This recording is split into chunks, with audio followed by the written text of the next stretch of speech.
Assalamualaikum warahmatullahi wabarakatuh. Di sini kami kelompok 2 akan mempresentasikan hasil tugas kami.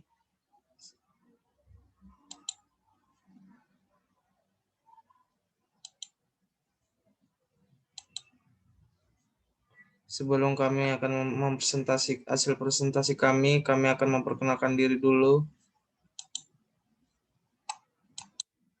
Perkenalkan, nama saya Malum Mahendra, NPM 02. Yang kedua, Raffi Aredel Fawaza, NPM 30, M. Salehan, NPM 33. Di sini kami akan mempresentasikan yang pertama saya sendiri. Deskripsi kegiatan sistem penerimaan kas dari penjualan tunai. Penjualan tunai dilaksanakan oleh perusahaan dengan cara kewajiban pembeli melakukan pembayaran harga barang terlebih dahulu sebelum barang diserahkan oleh perusahaan penjual kepada pembeli. Sistem penerimaan kas dari penjualan tunai dibagi menjadi 3 prosedur berikut ini. Ada 3, yaitu prosedur penerimaan kas dari over the country sales, prosedur penerimaan cash dari cash on delivery sales atau dalam kurung COD sales, dan yang ketiga prosedur penerimaan cash dari credit card sales. Penerimaan cash dari over the counter sell. Dalam penjualan tunai ini, pembeli datang ke perusahaan melakukan pemilihan barang atau produk yang akan dibeli, melakukan pembayaran ke kasir, dan kemudian menerima barang yang dibeli. Dalam over the counter seller ini, perusahaan menerima uang tunai, cek pribadi atau dalam kurung personal check, atau pembayaran langsung dari pembeli dengan kartu kredit atau kartu debit sebelum barang diserahkan kepada pembeli.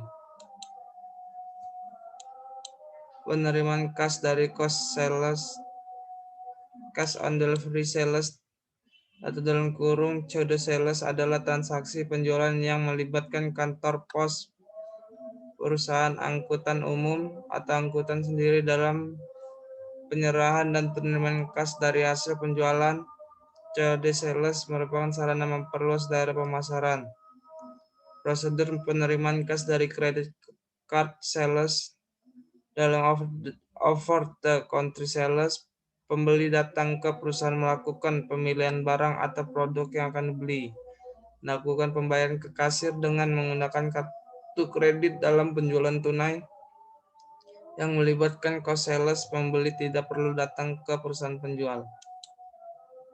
Dokumen yang digunakan dalam sistem penerimaan kas dari penjualan tunai.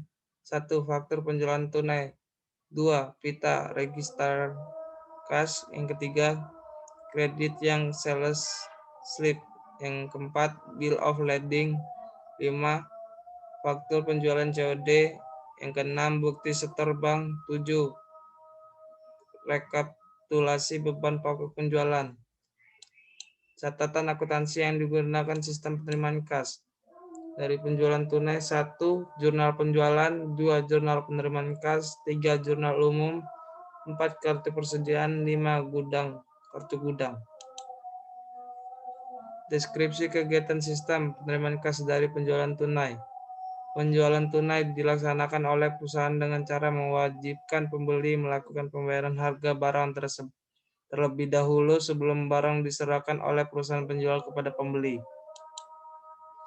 Informasi yang diperlukan oleh manajer ada 7 bagian. 1. Jumlah pendapatan menurut jenis produk atau kelompok produk selama jangka waktu tertentu. Yang kedua, jumlah kas yang diterima dari penjualan tunai. Yang ketiga, jumlah harga pokok produk yang dijual selama jangka waktu tertentu. Yang keempat, nama dan alamat pembeli. Yang kelima, kuantitas produk yang dijual. 6. Nama wiraniaga yang melakukan penjualan. 7. Otorisasi penjabat yang berwenang. Fungsi yang terkait dalam sistem penerimaan kas dari penjualan tunai ada 5 bagian. 1. Fungsi penjualan. 2. Fungsi kas. 3. Fungsi gudang. 4. Fungsi pengiriman. 5. Fungsi akuntansi.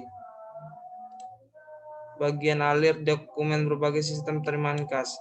ada 3 bagian, 1 over the counter sale, 2 cash on delivery sales, 3 credit card sales. Jaringan prosedur yang membentuk sistem penerimaan kas dari penjualan tunai. Prosedur order penjualan, prosedur penerimaan kas, prosedur penyerahan barang, prosedur pencatatan penjualan tunai, prosedur penyetoran kas ke bank, prosedur pencatatan penerimaan kas, prosedur pencatatan beban pokok penjualan. Cancel check. Cancel check adalah cek yang telah digunakan untuk membayar dan oleh penerima cek telah diluang. Pertama adalah cancel check di Amerika Serikat. Dalam sistem perbankan di Amerika Serikat, cancel check dikembalikan kepada nasabah yang mengeluarkan cek dan digunakan nasabah sebagai bukti telah diterimanya pembayaran yang telah dilakukan oleh pihak yang namanya tercantum pada teks. Hal cancel check di Indonesia, perbankan Indonesia tidak menyediakan bukti pembayaran berupa cancel check. Pihak yang menerima pembayaran kewajiban membuat dokumenter yang melakukan telah diterimanya kas dari pembayaran.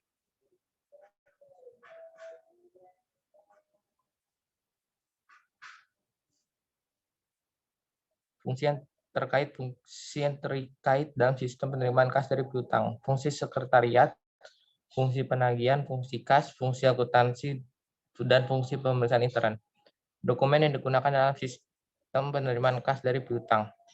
Surat pemberitahuan, daftar surat pemberitahuan, bukti store bank, dan kwitansi.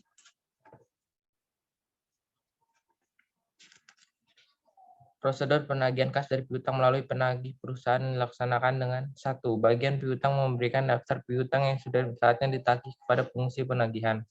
Yang kedua, bagian penagihan mengirimkan penagih yang merupakan karyawan perusahaan untuk melakukan penagihan kepada debitur.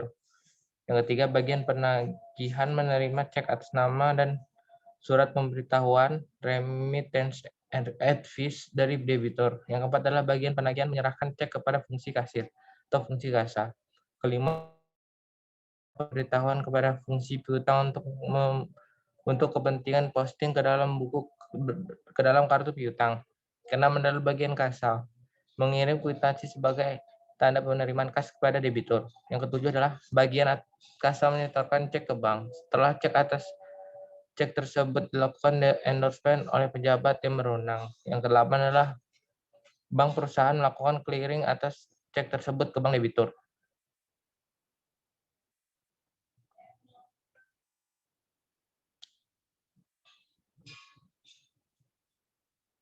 Prosedur penerimaan kas dari piutang melalui pos dilakukan. 1 adalah bagian penagihan mengirim faktur penjualan kredit pada debitur pada saat transaksi penjualan kredit terjadi. Yang kedua, debitur mengirim cek atas nama yang dilapisi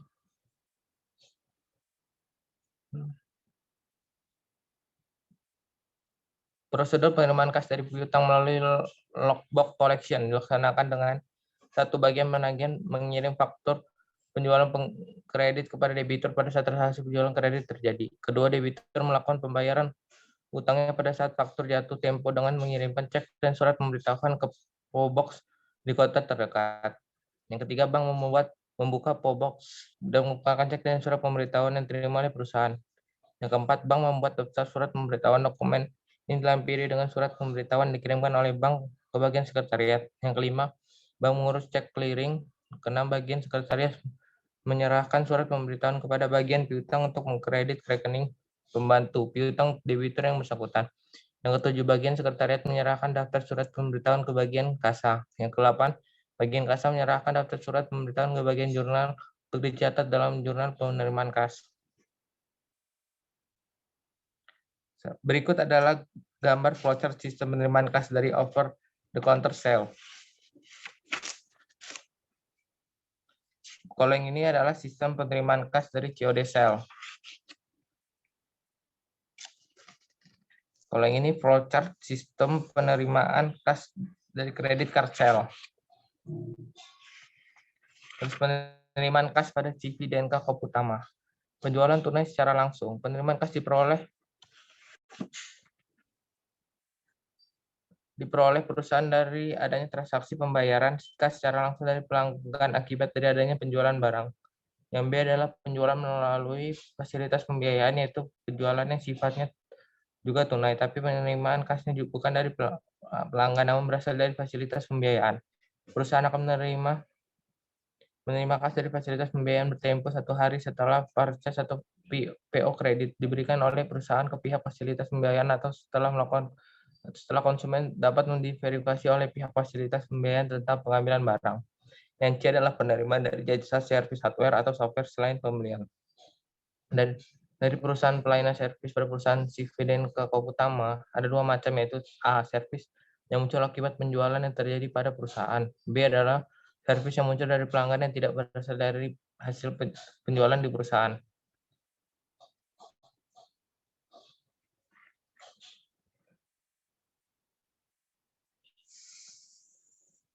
Kesimpulan.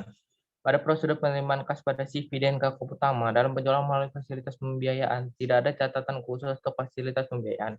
Hal ini mengakibatkan dari pihak akuntansi terkadang terjadi salah catatan dalam hal pengolahan kas. Pemilik CV dan Kakao Utama mengeluarkan uang untuk bidang usaha yang lain tanpa adanya catatan dan pengembalian uang ke CV dan Kakao Utama. Hal ini menyebabkan kinerja antara satu bidang usaha dengan bidang usaha yang lain tidak dapat diketahui dengan mudah dan jelas. Selain itu, apabila satu usaha mengalami kemunduran, hasil kinerja perusahaan tidak bisa didestinasi berapa kemampuan bayar bagi perusahaan tersebut untuk membayar besarnya hutang.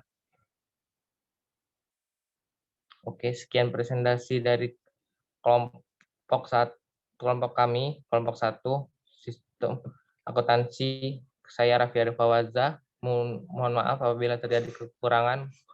Kurang lebih saya mohon maaf. Assalamualaikum warahmatullahi wabarakatuh.